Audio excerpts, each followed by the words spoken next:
I wanted to ask you a little bit of a question. And that question would be, if you have ever had this experience, writing in a group chat, you have something you want to type, you want to talk about it, and then you find yourself editing that. You might say something in a funny voice so it doesn't seem like you're totally committing to yourself. You might add like a lol at the end of a text, whatever it might be, you find yourself editing yourself. That is just one example of the visibility wound. The visibility wound is basically being judged means losing something, right? So, sorry, I've got like the notes on my hand because I want to do this in a way that proves to you that you don't need to be feeling the same about that kind of visibility wound. And you can just walk around and say what you want and be witness and realize that nobody is actually looking at you. Nobody actually cares what you're doing. It usually comes about in three reasons. The first one is maybe when you were younger, you were basically never seen.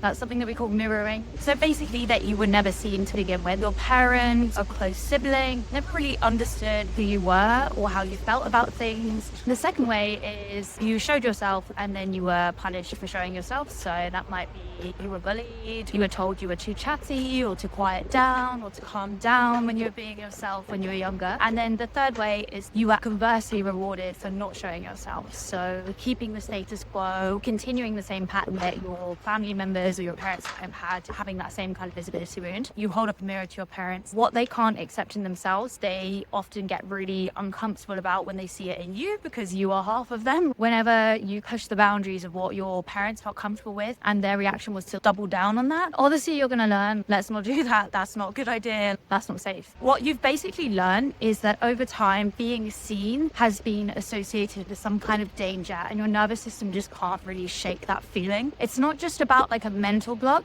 it's a physical reaction that you're getting. In my own life, I often would say something or be myself or talk and then second guess what I've said, and I would almost go into this weird dissociative state. I would just go all foggy and not know what I said, and then I would often miss parts of the future conversation, right? And for ages I thought I just was a bit ADHD, just couldn't keep up with conversation. What I actually realized is that I'm truly very nervous and very anxious about being seen and being myself. This can manifest in so many ways. You could be toning yourself down, second guessing something you said, or you might have a little nervous laugh you've said something. Even I am finding this really hard right now. I'm feeling it in my chest all the time, this visceral nervous system reaction to people watching, people judging, or previous experiences in the past that I've had when people have bullied me really heavily. But these are limiting you from being the person that you want to be, right? Which has always been there. You always knew the kind of person you were. You always did. You were born with a very innate sense of self. And it's only other people and their reactions and their behavior to you that have led you to feel like you had to shrink or go inside yourself or couldn't be that person anymore. The only way that you're going to heal this is by slowly but surely microdosing yourself to some kind of risk. Every day I take not taking this risk is a day that I'm wasting, and my time on this planet is finite.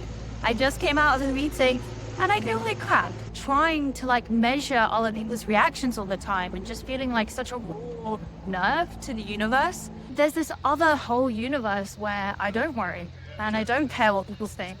And I feel amazing. The cost of accessing that is going to be microdosing all of those tiny little bits of risk, small amounts of exposure, being yourself until you can finally handle the exposure in a greater way. Once you've done that enough times, it often just becomes easier to handle the next rejection. I think I've been walking around for 20 minutes at least, and I don't think a single person has made a joke, taken the piss out of me, mocked me for what I'm doing. Even as I'm doing this, it's such a good lesson because I'm learning all of the times where I'm getting dysregulated about feeling seen, what people might think of me, and I'm able to then notice those moments and re-regulate myself. Baby steps, okay?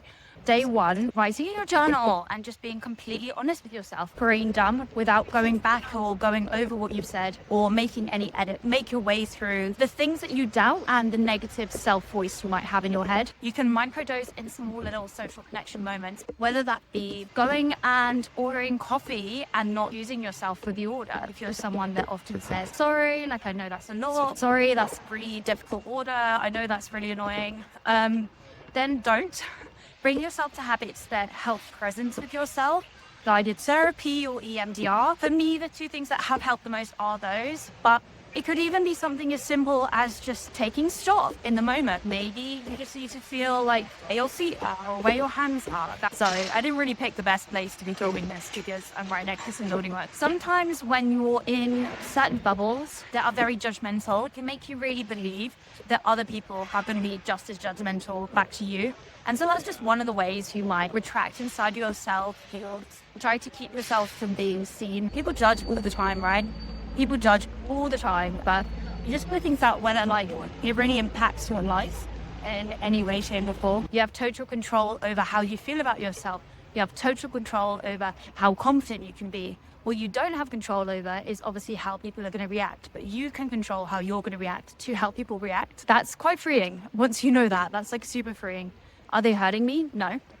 Am I going to be in physical danger? No. I know it might feel like that because your nervous system is like so dysregulated. It literally feels like you're in physical danger. You just think that you're socially anxious or you're an anxious person. People think that that reaction's not controllable. It's totally controllable. People can't embarrass you if it just didn't embarrass you. Why would I let someone else's opinion about what I'm doing or how I'm acting impact the way that I'm going to go about the world? Once you realize that, it's just a really nice feeling. And then it's almost like a drug, honestly. It starts flipping around. You start realizing that you actually want to be seen even harder, right? You actually want to be openly expressing yourself and getting rewarded for expressing yourself. Oh my God, this is so cute, guys. Look.